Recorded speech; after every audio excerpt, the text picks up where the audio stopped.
નમસ્કાર, જય શ્રી કૃષ્ણ, જય હિન્દ.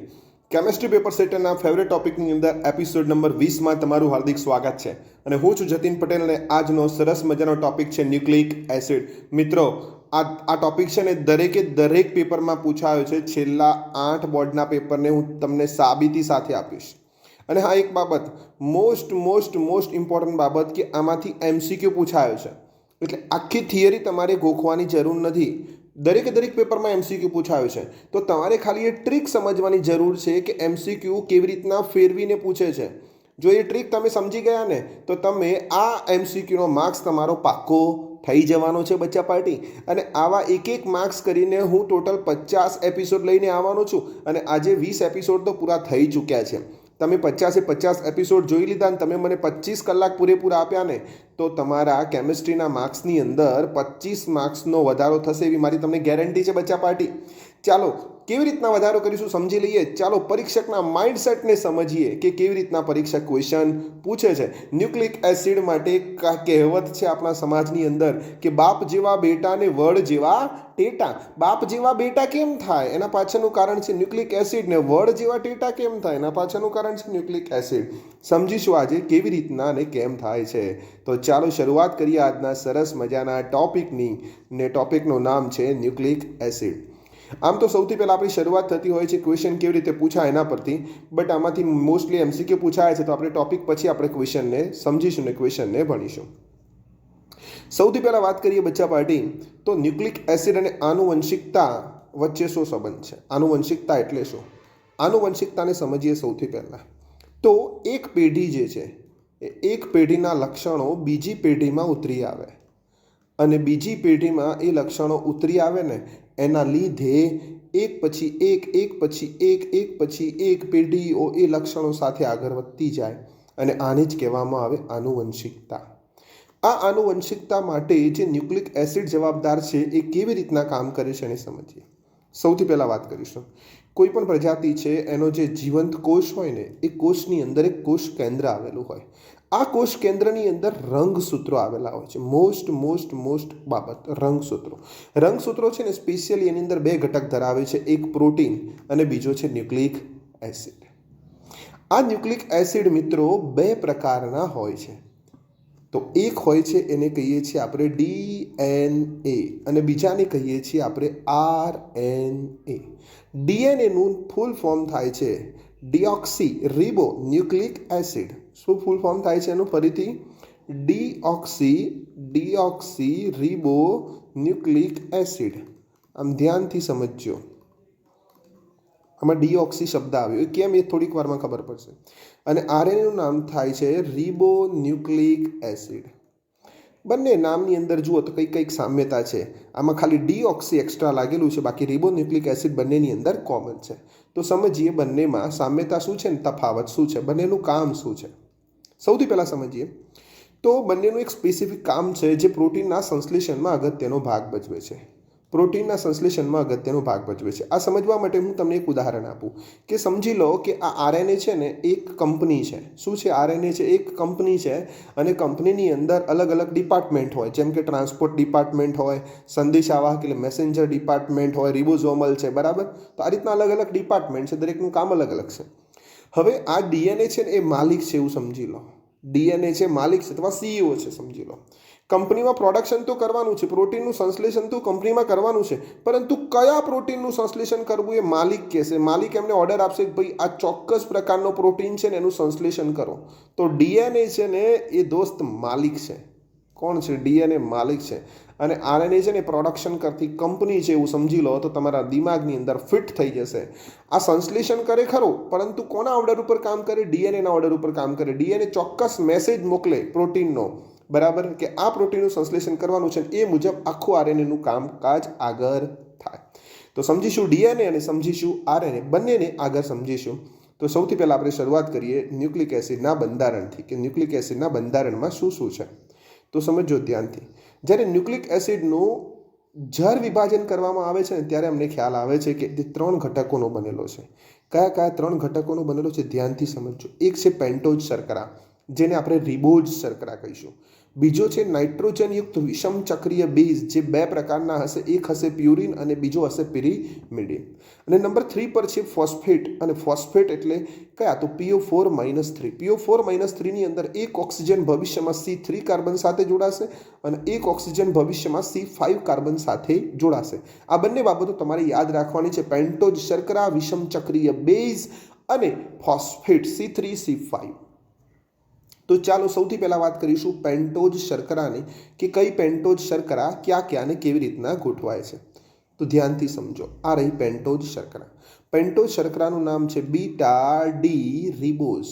શું નામ આપ્યું? Beta D ribose. હવે આરએનએમાં અલગ શર્કરા છે અને ડીએનએમાં અલગ શર્કરા છે એવું નથી. આરએનએમાં અને ડીએનએમાં સેમ શર્કરા છે, થોડોક ફરક છે, ધ્યાનથી જોજો. આરએનએમાં છે બીટા ડી રિબોઝ, બરાબર? બીટા ડી રિબોઝ એ ધ્યાનથી સમજી લેજો. રિબોઝ અહીંયા 5 કાર્બન છે, 1 કાર્બન, 2 કાર્બન, 3 કાર્બન, 4 કાર્બન અને 5 નંબરનો કાર્બન. ભવિષ્યમાં શું થશે? તો આ જે 2 નંબરનો કાર્બન છે ને, અહીં જે OH સમૂહ છે ને, આ OH સમૂહમાંથી ઓક્સિજન નીકળી જશે, માટે આપણે કહીશું ભવિષ્યમાં ડીઓક્સી, બરાબર? અહીંયા ભવિષ્યમાં શું થવાનું છે? તો આ જે C3 કાર્બન છે ને, અહીંયા ભવિષ્યની અંદર તમારે ફોસ્ફેટ જોડાવાનો છે. કોણ જોડાવાનો છે મિત્રો? ફોસ્ફેટ જોડાવાનો છે. અને અહીં પણ તમારો ફોસ્ફેટ જોડાવાનો છે. ઓકે, ચલો સૌથી પહેલાં વાત કરીશું આ જે ફર્સ્ટ નંબરનો કાર્બન છે ત્યાંની. આ ફર્સ્ટ નંબરના કાર્બન પર તમારો બેઝ જોડાશે, વિષમ ચક્રીય બેઝ, બરાબર? 3 નંબર પર અને 5 નંબર પર ક્રમશઃ અલગ અલગ રીતના ફોસ્ફેટ જોડાશે. પહેલાં 5 નંબર પર જોડાશે, પછી ચેઇન બનાવવા માટે, ફોસ્ફોડાયસ્ટર ચેઇન બનાવવા માટે 3 નંબર પર પણ જોડાશે. તો આ થઈ ગયું આરએનએની વાત અને આરએનએમાં આવેલા બીટા ડી રિબોઝની વાત. હવે વાત કરીશું ડીએનએની અંદર કઈ પ્રકારનો બેઝ આવેલો છે, કઈ પ્રકારની શર્કરા આવેલી છે. તો જોઈએ શર્કરામાં. શર્કરાનું નામ ધ્યાનથી સાંભળજો. ડીઓક્સી રિબોન્યુક્લિક એસિડ માટે જે શર્કરા આવેલી છે ને, એ શર્કરાનું નામ છે બીટા D2 ડીઓક્સી. કયા નંબર પર છે? 2 ડીઓક્સી. મતલબ 2 નંબરના કાર્બન પર ધ્યાનથી સમજો. 2 નંબરના કાર્બન પર OH સમૂહ છે ને, એ OH સમૂહ ચેન્જ થયેલો છે. જુઓ, ધ્યાનથી જુઓ અહીંયા, અને ધ્યાનથી જુઓ તો અહીંયા જે આરએનએ હતો ને, એમાં રિબોઝ શર્કરાને તમે જુઓ તો 2 નંબરના કાર્બન પર OH સમૂહ છે. જ્યારે આ ડીએનએમાં વાત કરીએ ને, તો 2 નંબરના કાર્બન પર OH સમૂહ નથી, માત્ર H જ છે. એનો અર્થ એ થયો કે 2 નંબરના કાર્બન પરથી તમારો ઓક્સિજન છે ને, એ ગાયબ થયેલો છે. માટે જ એને અહીંયા કયો શબ્દ વપરાય છે? ડીઓક્સી. ઓકે, આટલો જ ફરક છે બંનેમાં, બાકી કોઈ ફરક છે નહીં. હવે ધ્યાનથી સમજજો, એક બાબતો આપણે ડીએનએમાં કેવી રીતના ઇન્ક્લુડ કરવાની છે. તો અહીંયા જે ફર્સ્ટ કાર્બન છે ને, આપણો પહેલા નંબરનો કાર્બન, બીજો, ત્રીજો, ચોથો અને 5મો, બરાબર? તો આ પહેલા નંબરનો કાર્બન છે ને, અહીંયા OH છે ને, ત્યાં આપણે બેઝ જોડવાનો છે, બનાવવાનું છે ન્યુક્લિયોસાઇડ. અને પછી 5 નંબરના કાર્બન પર ફોસ્ફેટ જોડીને બનાવવાનું છે ન્યુક્લિયોટાઇડ. અને પછી આવી જ છે ન્યુક્લિયોટાઇડની શૃંખલા હોય ને, એને એકબીજા સાથે C3 કાર્બન સાથે જોડીને ફોસ્ફોડાયસ્ટર બંધ બનાવીને બનાવવાનો છે સરસ મજાનો ન્યુક્લિક એસિડ. ઓકે બચ્ચા પાર્ટી, તો આ થઈ ગઈ પેન્ટોઝ શર્કરાની વાત. હવે વાત કરીએ વિષમ ચક્રીય બેઝ. વિષમ ચક્રીય બેઝ કેટલી પ્રકારના છે, કયા કયા વિષમ ચક્રીય બેઝ ક્યાં ક્યાં આવેલા છે? Very most important part. જો સૌથી વધારે MCQ પૂછાતા હોય ને બચ્ચા પાર્ટી, તો આ ટોપિકમાંથી પૂછાય છે, વિષમ ચક્રીય બેઝમાંથી પૂછાય છે.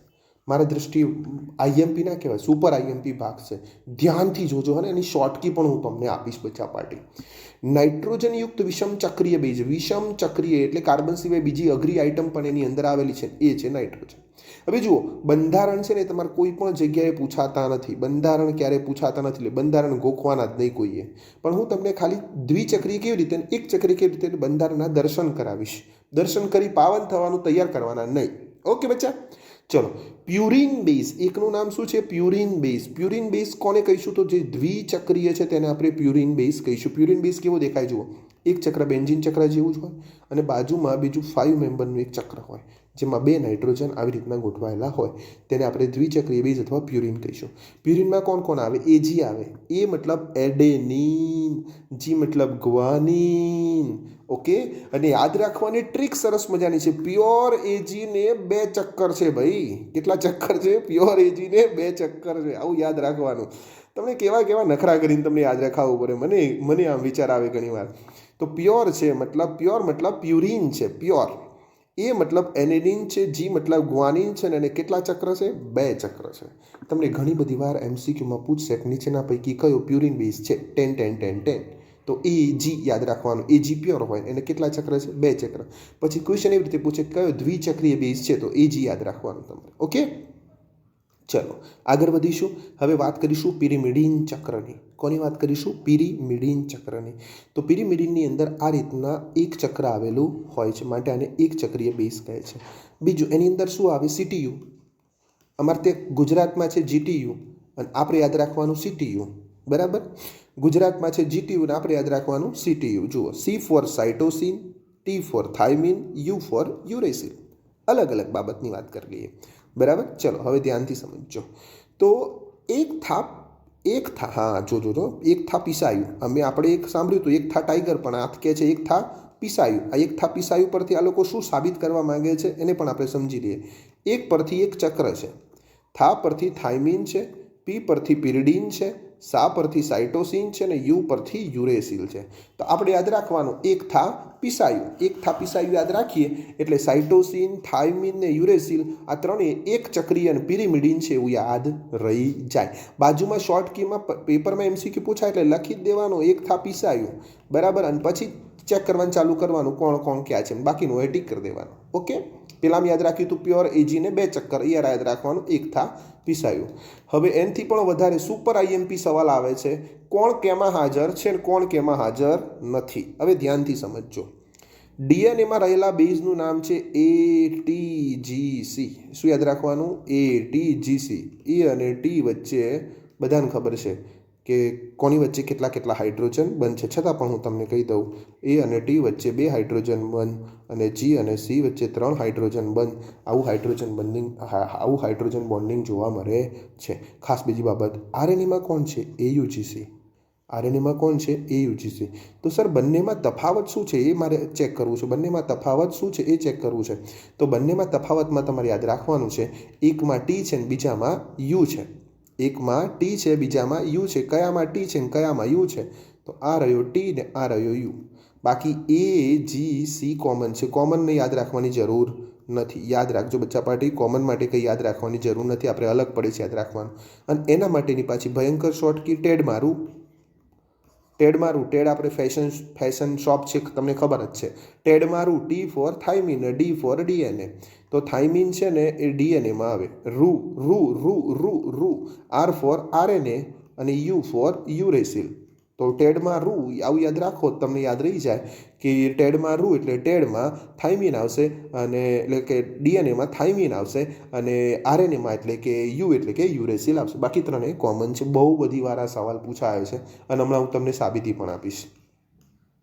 હવે સમજીએ ન્યુક્લિયોસાઇડની રચના. કઈ સમજીએ? ન્યુક્લિયોસાઇડની રચના. ન્યુક્લિયોસાઇડ કેવી રીતના બને ધ્યાનથી જોજો.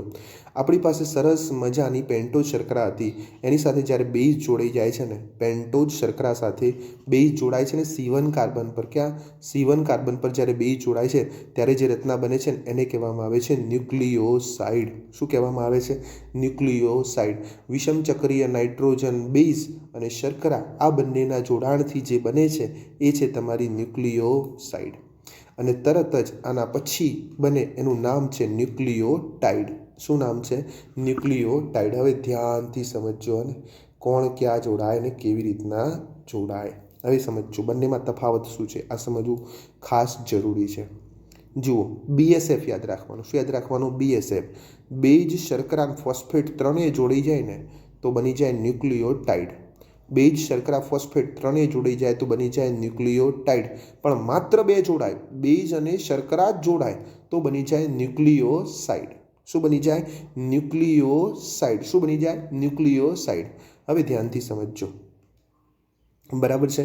અહીંયા શું છે તો કે સર બેઝ છે, અહીંયા આ પેન્ટોઝ શર્કરા છે અને અહીંયા ફોસ્ફેટ છે. બરાબર છે. આ ત્રણેય જોડાઈ ગયું માટે બની ગયું ન્યુક્લિયોટાઇડ. ઓકે બચ્ચા પાર્ટી, યાદ રાખવા માટેની ટ્રીક કઈ કહી દીધી? BSF, border security force. ના, બેઝ શર્કરા અને ફોસ્ફેટ. હવે જોઈએ ફોસ્ફોડાયસ્ટર જોડાણ. કયું જોડાણ જોઈએ? ફોસ્ફોડાયસ્ટર જોડાણ. તો ફોસ્ફોડાયસ્ટર જોડાણ કેવી રીતના થાય છે બચ્ચા પાર્ટી? ધ્યાનથી જોઈ લો. ઓકે, ચલો સમજીશું કેવી રીતના જોડાણ થઈ રહ્યું છે. તો અહીંયા તમે ધ્યાનથી જુઓ તો અહીંયા તમારી પાસે એક સરસ મજાનો બેઝ હાજર છે અને આ બેઝની જોડે જોડે તમારી પાસે શર્કરા પણ છે. ધ્યાનથી સમજજો કેવી શર્કરા છે, જુઓ ધ્યાનથી. આ તમારી પેન્ટોઝ શર્કરા છે. ઓકે, અને જોડે જોડે અહીંયા ફોસ્ફેટ જોડાયો છે C5 કાર્બન પર. કયા કાર્બન પર? C5 કાર્બન પર ફોસ્ફેટ જોડાયો છે. હવે જુઓ, આ P ડબલ બોન્ડ O અને અહીંયા O, એટલે આને C ડબલ બોન્ડ O અને O હોય ને તો આપણે જેમ એસ્ટર બોલીએ ને આપણે એમ જ અહીંયા એસ્ટર બોલાય. ફરીથી P ડબલ બોન્ડ O અને અહીંયા છે P બોન્ડ O, તો ફરીથી એસ્ટર કહેવાય, એટલા માટે કહેવાય ડાયસ્ટર. અને આ કોના દ્વારા બન્યું? કોના દ્વારા બન્યું? ધ્યાનથી સમજજો. કોના દ્વારા બન્યું? આ ફોસ્ફરસ દ્વારા બન્યું, માટે આને કહેવાય ફોસ્ફોડાયએસ્ટર. શું કહેવાય? ફોસ્ફોડાયએસ્ટર. અને ક્યાં ક્યાં બન્યું? તો અહીંયા C5 કાર્બન છે ત્યાં બન્યું, અહીંયા C3 કાર્બન છે ત્યાં બન્યું. એટલે C3 કાર્બન અને C5 કાર્બન, બંને કાર્બન ફોસ્ફોડાયસ્ટર બંનેની અંદર જોડાયેલા છે. ઓકે બચ્ચા પાર્ટી, આ થઈ ગઈ ફોસ્ફોડાયસ્ટરની રચના. કન્ફર્મ? તો આ થઈ ગયો તમારો કન્સેપ્ચ્યુઅલ ક્લિયર. હવે કોઈ પણ MCQ પૂછાય આપણે એને સોલ્વ કરી શકીશું. ઓકે બચ્ચા પાર્ટી, ચાલો 1 by 1 MCQ સોલ્વ કરીએ અને તમને સાબિત કરીને બતાવીએ કે આપણે જે કન્ટેન્ટ ભણ્યા ને એ કન્ટેન્ટ છે ને બચ્ચું સુપર નહીં, સુપર ડુપર હિટ છે. કેવું છે? સુપર નહીં, સુપર ડુપર હિટ છે. જુઓ ધ્યાનથી. અને સરસ મજાના MCQ માટે તૈયાર થઈ જાઓ બચ્ચા પાર્ટી. બોર્ડમાં પૂછાયેલા MCQ, we are ready for it. સૌથી પહેલાં માર્ચ 2018ની અંદર પૂછાયેલો સવાલ છે. માર્ચ 2018ની અંદર પૂછાયેલો સવાલ તમારી નજર સમક્ષ છે. માર્ચ 2018નો સવાલ શું છે? ન્યુક્લિક એસિડના બંધારણમાં જે વિષમ ચક્રીય બેઝ છે ને એ બેઝ વિશે સમજૂતી આપો. અને પાછું કૌંસમાં શું લખ્યું? ધ્યાનથી જુઓ, બંધારણ જરૂરી નથી. 2018માં એકવાર થિયરી પૂછાઈ ગયું છે, બાકી પછી ક્યારેય થિયરી પૂછાયો નથી. NCERTમાં દર વખતે એ લોકો MCQમાં જ પૂછે છે. ધ્યાનથી સમજો. 2019નો સવાલ છે કે ન્યુક્લિયોટાઇડમાં કયું જોડાણ છે? ન્યુક્લિયોટાઇડમાં જોડાણ તો મેં તમને યાદ રાખવા માટેની ટ્રીક કહી દીધી છે ઓલરેડી. કઈ ટ્રીક યાદ રાખવાનું કીધું તો યાદ કરો, BSF, બેઝ, શર્કરા અને ફોસ્ફેટ. તો આ બેઝ છે, આ શર્કરા છે અને આ ફોસ્ફેટ છે. બરાબર છે? બેઝ, શર્કરા, ફોસ્ફેટનું જોડાણ ક્રમશઃ તમારે યાદ રાખવાનું હતું. આડું અવરું હોય તો ચાલે નહીં, માટે D એનો સાચો આન્સર છે. પછી તમે જુઓ, એના પછીનો સવાલ છે જુલાઈ 2019નો સવાલ. ક્રમશઃ જોજો ને, હવે સરંગ જશે સવાલ. નીચેના પૈકી કયું વિધાન ખોટું છે? તમારે યાદ કરીને કહેવાનું છે કયું વિધાન ખોટું છે. તો પહેલું વિધાન તમે ધ્યાનથી જુઓ ને, તમને એવું કીધું છે કે A અને C છે ને એ પ્યુરિન છે. હોતા હશે. પ્યુરિન તો કોણ છે? AG છે ભાઈ, એને બધાને ખબર છે. બરાબર? પ્યુરિન કોણ છે? તો કે સર પ્યુરિન તો AG છે. બરાબર? તો AG પ્યુરિન છે, 2 ચક્રવાળો. તમે C ને ક્યાં પ્યુરિનમાં લઈ જાઓ? તો પહેલું જ વિધાન તમારું ખોટું થાય છે. પછી બાકીના 3 વિધાન તમારે સમય લઈને વાંચી લેવાના, કોઈ ચિંતાનો વિષય નથી. 2 હાઇડ્રોજન બંધ છે ને ATCT બેઝ હાજર હોય છે ને, બરાબર? AGCT બેઝ બધા હાજર હોય છે ને, T અને U છે એ બધા પિરિમિડિન છે. જોઈ લેવાનું એકવાર, કોઈ ચિંતાનો વિષય નથી. માર્ચ 2020નો સવાલ, નીચેના પૈકી કયો બેઝ DNAમાં હાજર નથી? આપણે કીધું હતું, બરાબર છે, કે ટેડમાં રૂ. આના પરથી તમારે નક્કી કરી લેવાનું. U એ છે ને યુરેસિલ એ બેઝમાં હાજર હોતો નથી. ન્યુક્લિયોસાઇડ બને ત્યારે શર્કરાના કયા કાર્બન સાથે બેઝ જોડાય છે? ન્યુક્લિયોસાઇડ બને ત્યારે શર્કરાના કયા કાર્બન સાથે બેઝ જોડાય છે? C1 કાર્બન સાથે બેઝ જોડાય બચ્ચા પાર્ટી. ત્યારે બને તમારો ન્યુક્લિયોસાઇડ. અને ટાઇડ બનાવવો હોય તો C5 કાર્બન સાથે ફોસ્ફેટને જોડી દેવાનો. ચલો બચ્યું. એના પછી MCQ, નીચેના પૈકી કયો બેઝ DNAમાં હાજર નથી? તો પહેલાં ગુજરાતીમાં પૂછ્યું હતું ને હવે ABCDમાં પૂછ્યું. જુઓ ABCD લખેલી, અંગ્રેજીમાં પૂછ્યું ના કહેવાય, ABCD લખેલી. કંઈ વાંધો નહીં. તો યુરેસિલ તમારો DNAમાં હાજર નથી. વારે ઘડી હું તમને શોર્ટ કી નહીં કહું, તમારે જોતા રહેવાનું. ચલો, મે 2021નો સવાલ પણ પૂર્ણ થઈ ચૂક્યો છે અને આપણે પહોંચ્યા છીએ બચ્ચા પાર્ટી માર્ચ એપ્રિલ 2022ના સવાલની અંદર.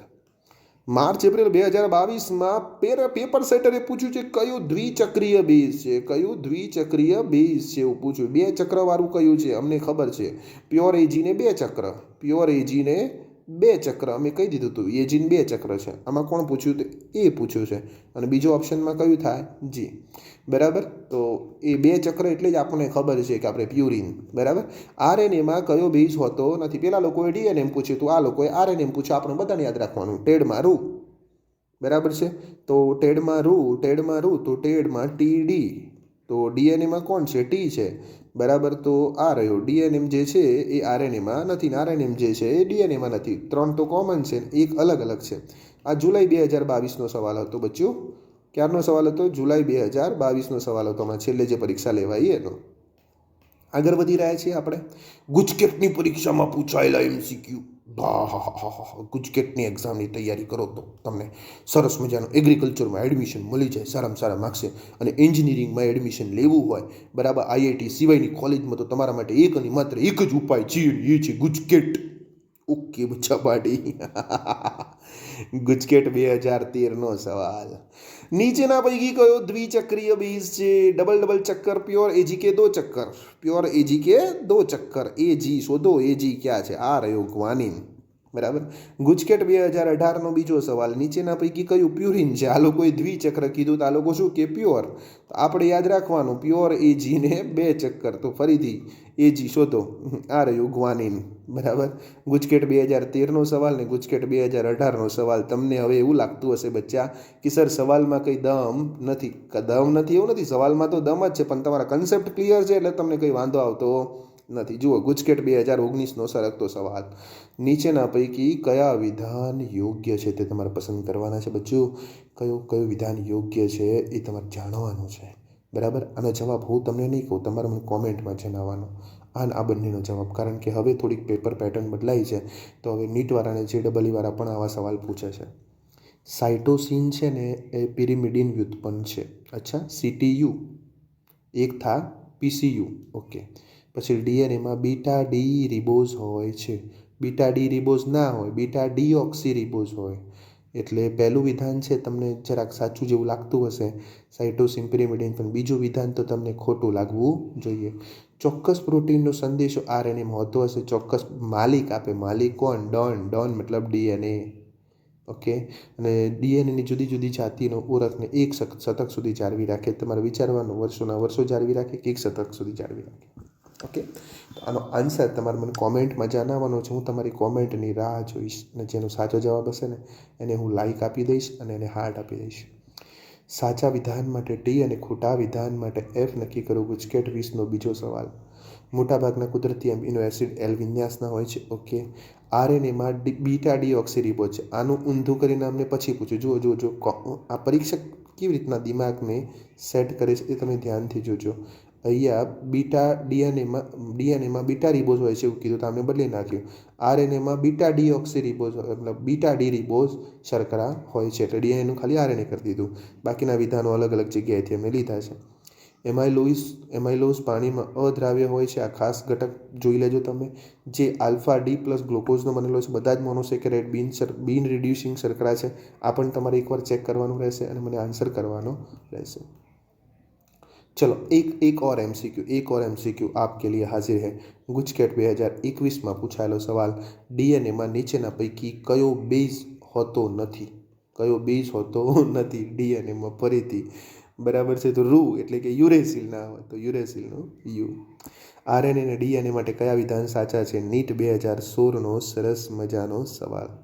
સાચા વિધાન કયા છે તમારે નક્કી કરવાનું છે. બરાબર, સાચું 4 વિધાન આપેલા છે. સાચું વિધાન કયું છે. ડીએનએ શર્કરા ઘટક રિબોઝ છે, અને આરએનએમાં શર્કરા ઘટક રિબોઝ છે અને ડીએનએમાં શર્કરા ઘટક 2 ડીઓક્સી રિબોઝ છે. સાચું, પહેલું વિધાન સાચું છે. પછી આરએનએમાં એરેબિનોઝ નથી, આરએનએ શર્કરામાં 2 ડીઓક્સી નથી, આરએનએ શર્કરા ઘટક એરેબિનોઝ નથી. આ ત્રણેય ખોટા છે. આપણો સાચો જવાબ કયો છે એ. આણ્વીય આનુવંશિકતાની મુખ્ય માહિતી શામાં હોય છે. આણ્વીય આનુવંશિકતાની મુખ્ય માહિતી શામાં હોય છે. નીટ 2016નો સરસ મજાનો સવાલ છે બચ્ચું, જોઈ લો. અને તો આનુવંશિકતાની મુખ્ય માહિતી શામાં હોય? ડીએનએ, આરએનએ અને પ્રોટીન. બરાબર. Amino acid protein, DNA carbohydrate, protein નહીં. DNA, RNA, carbohydrate. મેં તમને કીધું હતું પહેલાં ડોન કોણ? ડીએનએ. પછી એના જોડેથી કોણ ક્યાં જાય? આરએનએ પાસે. પછી પ્રોટીનનું સંશ્લેષણ થાય. હવે આવે છે इंजीनियर बाबू के लिए JEE वाला MCQ. IIT वालों हो जाओ तैयार, आपके लिए यार आए गरमा गरम MCQ. JEE 2014નો સરસ મજાનો સવાલ છે. આપેલા પૈકી કયો બેઝ ડીએનએમાં હાજર હોતો નથી? આ ગુજકેટ જેવો જ સવાલ અમને પૂછી લીધો. હવે આ ડીએનએમાં હાજર હોતો નથી, મેં તમને કીધું બહુ બધી વાર સવાલ પૂછાય છે. ઘણીવાર લોકો ભૂલ બી કરી દે. ચલો, કોણ કોણ નથી હાજર જોજો. સાઇટોસિન, થાઇમિન અને એડેનિન. બરાબર. આ તો તમને ખબર હશે ATGC પરથી કે આ બધા તો હાજર હોય છે. કોણ નથી? તો આમાં જવાબ આવે ક્વિનોલિન. આ તમારા માટે નવો હતો પણ હાજર નથી. કારણ કે તમે શું કહો? ATGC. તો એડેનિન આવી ગયું, ટી મતલબ થાઇમિન આવી ગયું, સી મતલબ સાઇટોસિન આવી ગયું, જી ગ્વાનિન નથી આપેલું, અને એ બીજું કોણ છે? ક્વિનોલિન છે. આરએનએ માટે કયું વિધાન સાચું નથી? તો એપ્રિલ 2019નો સવાલ છે. આરએનએ માટે કયું વિધાન સાચું નથી? તો આરએનએ તે દ્વિસર્પિલ બંધારણ ધરાવે છે, તે સામાન્ય ઘટકમાં રેપ્લિકેટ કરતું નથી, તે કોષ કેન્દ્રમાં હાજર હોય છે અને પ્રોટીનના સંશ્લેષણને કંટ્રોલ કરે છે. તમારે 4/4માંથી યાદ કરીને મને કહેવાનું છે કે આરએનએની અંદર કયું બંધારણ આરએનએ માટે કયું વિધાન સાચું નથી. ઓપ્શન તમારા કોમેન્ટની હું રાહ જોઈશ કે તમે ABCDમાંથી કયો જવાબ તમે મને ટિક કરીને કહો છો ક્વેશ્ચન નંબર 17 માટે. અને મળીશું મિત્રો નેક્સ્ટ લેક્ચરમાં. તમારે જો આ લેક્ચરની PDF જોઈતી હોય ને તો એ PDF હું તમને મોકલી દઈશ મારી ટેલિગ્રામ ચેનલ પર, જેની લિંક ડિસ્ક્રિપ્શનની અંદર આપેલી છે.